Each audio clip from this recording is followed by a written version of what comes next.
Achana na mzaha. Wacha mzaha. God can raise you. Mungu anaweza kukuinua. He is God. Yeye ni Mungu. And by his grace, Na kwa neema yake, he can make you to be a big man. anaweza kukufanya mtu mkubwa. Hallelujah. Hallelujah.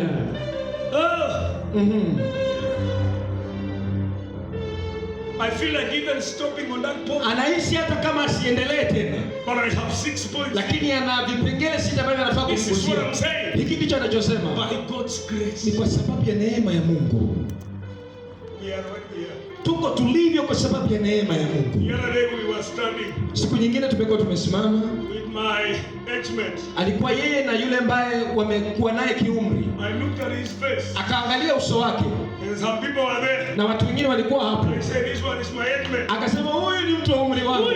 Huyu ni rika langu. He is my age-mate. Akasema ni rika langu. And they told me, are you growing? Akamwambia wewe unakuwa ukirudi chini. I said, by God's grace. Sema kwa sababu ya neema ya I am Mungu. what I am. Niko kama nilivyo sasa. Hallelujah. Hallelujah. Hallelujah. Number 2. Ya pili inayofanya watu wanatuzidi. The reasons why some other people are ahead of us. Sababu inayofanya watu wengine wametuzidi. Good inheritance. Inheritance. Urithi mzuri.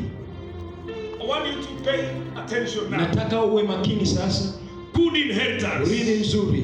Proverbs 13:22. Mithali 13:22. Mithali 13:22.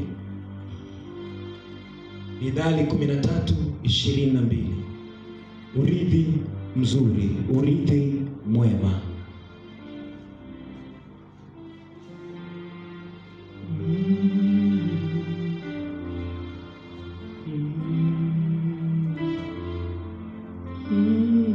So. Proverbs 13:22.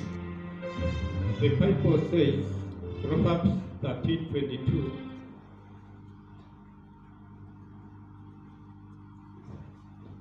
a good man leaves an inheritance to A good man leaves an inheritance